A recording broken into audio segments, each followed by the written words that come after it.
जो महावाक्य है संगम युग है मौजों का युग, எந்த மகா வாக்கியம் இருக்கு? சங்கம் யுகம் வந்து மகிழ்ச்சிக்கான யுகமாகும். या दुखी होने का युग, இல்லையானால் துக்கத்தில் இருக்கக்கூடிய யுகமா? तो कोई आत्मा तो होनी चाहिए रंगमंच पर संगम शूटिंग पीरियड में। அப்படி இருக்கும் பொழுது ஷூட்டிங் பீரியடில் வந்து ஏதாவது ஆத்மா வந்து இப்படி இருக்கணும் இல்லையா? जो सदैव मौज में रहती हो, யார் வந்து எப்பொழுதுமே மகிழ்ச்சியிலே இருக்காங்க. कैसे भी अज्ञान का माहौल हो, எப்படிப்பட்ட அஞ்ஞானத்தினுடைய அந்த சுற்றுச்சூழலாக இருந்தாலும் சரி, சூழலாக இருந்தாலும் சரி, उसको ज्ञान बल से कैसा बना दे, எப்படிப்பட்ட அஞ்ஞானத்தினுடைய சூழலாக இருந்தாலும் சரி, ஞானத்தின் பலத்தின் மூலமாக அதை என்னவாக ஆக்கிவிடுவாங்க? रोशनी वाला बना दे। வெளிச்சம் நிறைந்ததாக ஆக்கிவிடுவாங்க. इसलिए बोला कि नई दुनिया आती है அதனால்தான் வந்து சொல்லியிருக்காங்க புதிய உலகம் வருகிறது. तो पुरानी दुनिया भी அப்பொழுது பழைய உலகம் கூட खलास होना जरूरी है, அழிவது மிகவும் और அவசியமாகும். खलास करने वाले निमित्त भी बनते हैं, மற்றும் அழிப்பதற்காக நிமித்தமாகவும் இருக்கிறார்கள்.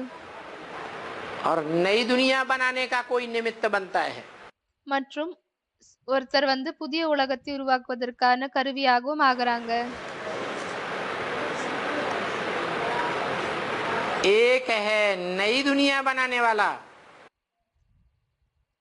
ஒருத்தர் புதிய உலகத்தை உருவாக்கக்கூடியவர். और बाकी सब हैं அதை தவிர மற்ற அனைவர்களும் मनन चिंतन करने वाले मनु की औलाद मनुष्य। மனஞ்சிந்தன் செய்யக்கூடியவர்கள், அதாவது சிந்திக்கக்கூடியவர்கள், யோசிக்கக்கூடியவர்கள், மனுவினுடைய குழந்தைகள், மனிதர்கள்.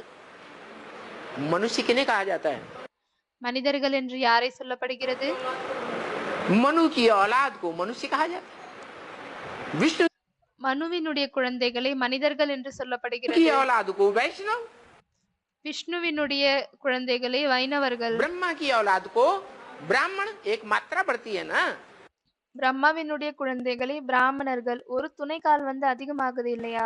ऐसे ही मनु की औलाद को मनुष्य कहा जाता है। அதே போலவேதான் மனுவினுடைய குழந்தைகளை மனிதர்கள் என்று சொல்லப்படுது. मनु मनन चिंतन मंथन करने वालों में सर्वोपरि, மனு என்றால் மனஞ்சிந்தன் செய்யக்கூடியவர்களில் எல்லாத்தை விட உயர்ந்தவங்க. तो बच्चे भी அப்படி இருக்கும் பொழுது குழந்தைகளும் கூட मनन चिंतन मंथन करने वाले होंगे மனஞ்சிந்தன் மந்தன் சிந்திக்கக்கூடியவங்களாக இருப்பார்களா? या डम्ब बुद्धि होंगे? இல்லையானால் முட்டாள் புத்தியாக இருப்பார்களா? सब नंबर बार मनन चिंतन मंथन करने वाले प्रत्यक्ष होते हैं। அனைவருமே வரிசைகரமாக மனஞ்சிந்தன் மந்தன் செய்யக்கூடியவர்களாக வெளிப்படுகிறார்கள். हैं तो मनुष्य, இப்படி பார்த்தால் மனிதர்கள் தான். लेकिन वो मनुष्य कभी भगवान नहीं कहा जा सकता। ஆனால் அந்த மனிதர்கள் ஒரு பொழுதும் பகவான் என்று அழைக்கப்பட மாட்டார்கள். क्यों? जिसका मन चलायमान है, ஏனப்படி? ஏனெனில் யாருடைய மனம் வந்து ஓடுகிறதோ, जिसके मन में संकल्प विकल्पों की तरंगें चलती रहती हैं, யாருடைய அந்த மனதில் வந்து எண்ணங்கள் இல்லையானால் விபரீத எண்ணங்களுடைய அலை ஓடிக்கொண்டே இருக்கோ, निसंकल्प ज्योति बिंदु स्टेज में स्थिर नहीं हो सकता। எண்ணங்களே இல்லாத ஒளிப்புள்ளியான நிலையில் வந்து நிலைக்க முடியவில்லையோ, बिंदु रूप स्टेज में निरंतर स्थिर नहीं हो सकता, புள்ளி ரூபமான நிலையில் எப்பொழுதும் நிரந்தரமாக நிலைக்க முடியவில்லையோ, तो उसको भगवान कहेंगे? அப்படி இருக்கும் பொழுது இப்படிப்பட்டவர்களை பகவான் என்று சொல்ல முடியுமா? है? भगवान नहीं कहा जा सकता।